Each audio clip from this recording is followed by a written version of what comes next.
The camera was on, everything looked normal. Until it wasn't. In these seconds, there's no second chance. No reset, no warning. What you're about to watch are real aerial incidents, filmed as they happen, where one mistake, one plane, or one wrong move changed everything.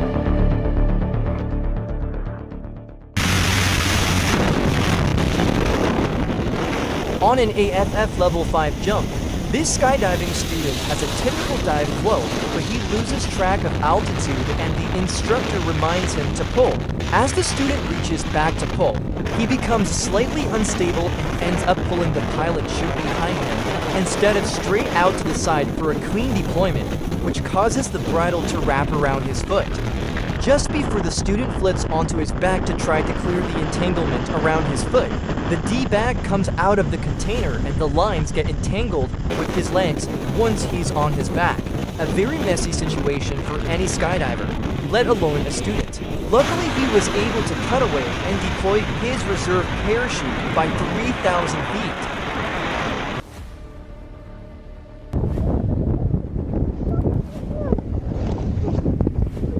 This is why we should always turn the same direction when flying in a thermal bubble.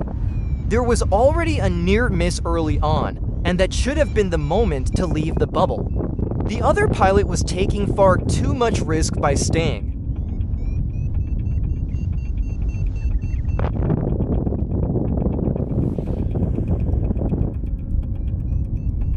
Some pilots are more comfortable with danger or lack situational awareness. From the moment they started turning against each other, the situation felt wrong. He clearly had an I'm on my own mindset, making everything unpredictable.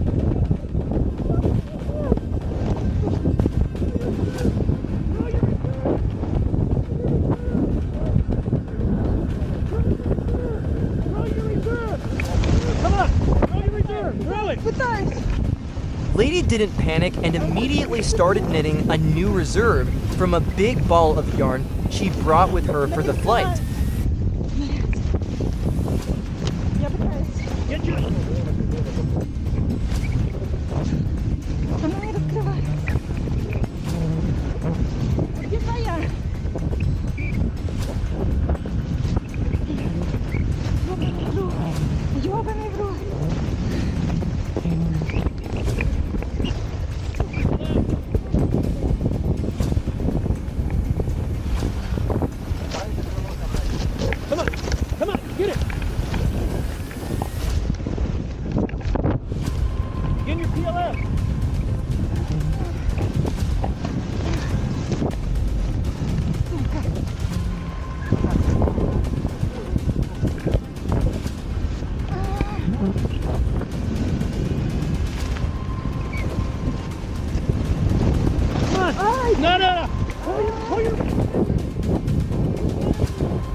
A stable AFF jump turned dangerous when the student lost control. The instructor chased low, deployed the student's main, then faced an AAD fire, a 2-out downplane, and landed off DZ with a hard PLF.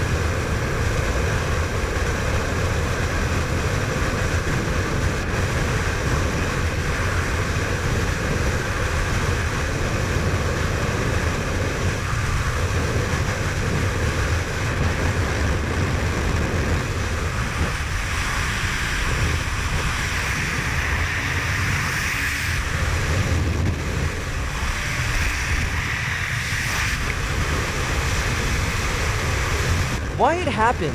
Target fixation. The instructor focused on saving the student and lost altitude awareness, deploying about 1,000 feet below his hard deck. The low main deployment led to an AAD-activated reserve in the 2-out situation.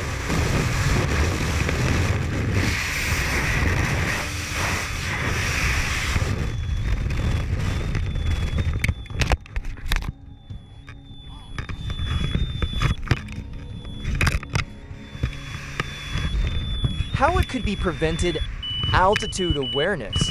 Even with an audible altimeter, fixation can happen. Maintaining hard deck discipline is critical for every AFF instructor.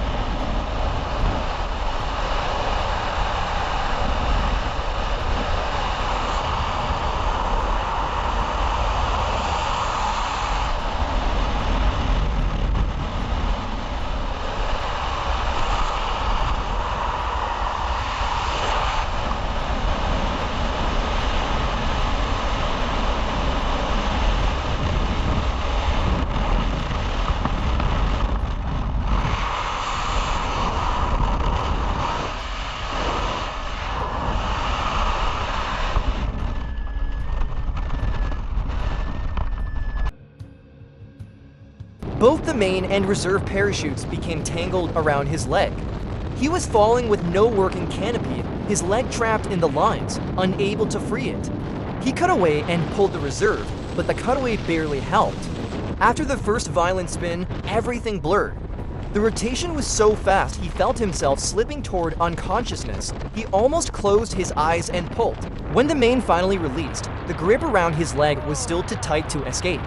All he could do was grab the lines, trying to stop the rotation and gain some control. He was upside down all the way to the ground. When the reserve opened, he was still inverted, the main wrapped tightly around his leg.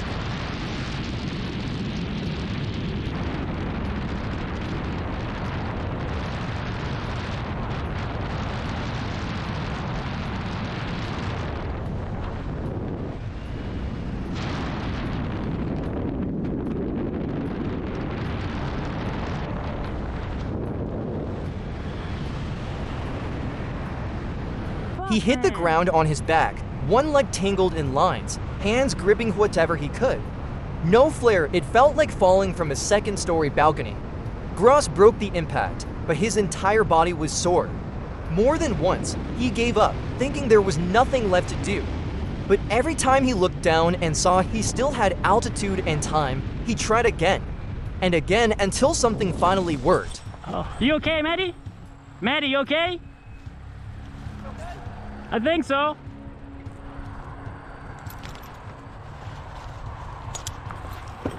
Maddie, you okay? He's okay. He's okay. Alright. Where you guys at? It's right by 26. Alright, you good? Alright, good, bud. Alright. A C or W jump escalates quickly into a messy wrap. If you're going to gift wrap yourself with your friend's parachute, the least you can do is bring the gift back down to earth with you. Unless you have to cut away and lose both canopies, then you're both SH*T out of luck.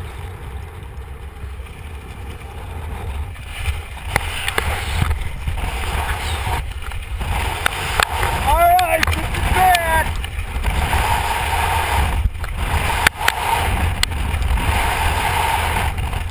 Alright, you okay? I may have to leave!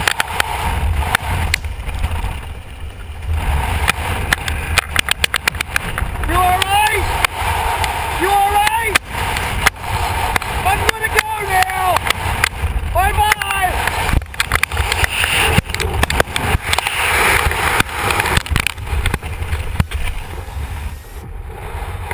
These guys just having a casual conversation mid-air whilst crashing down to earth. The calmness is unreal.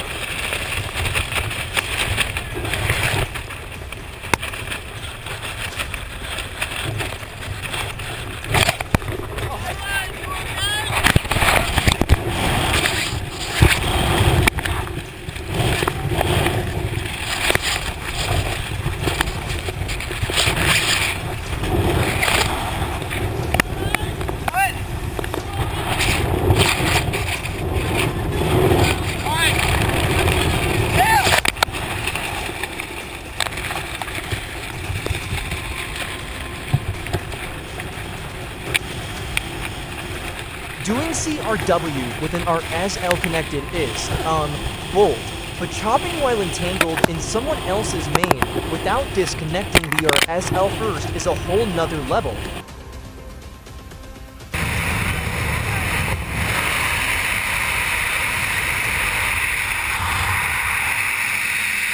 If you can't be bothered to check your alta at least once or don't notice ground rush below 1,000 feet, then you should sell your rig and take up bowling or knitting.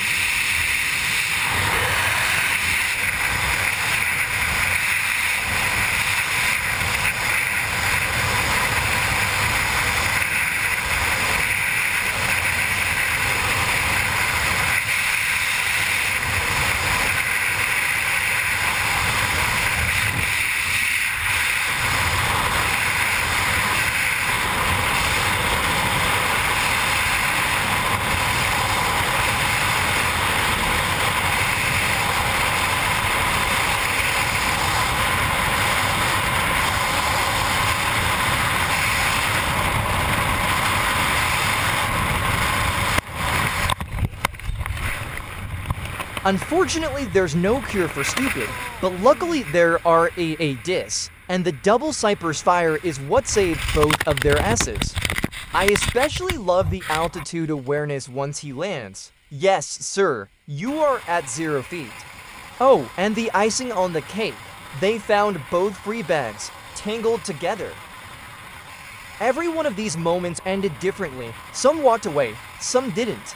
What they all have in common is how fast everything changed. In the air, there's no room for hesitation, only training, awareness, and respect for the risk. Learn from these moments, so you never become one of them.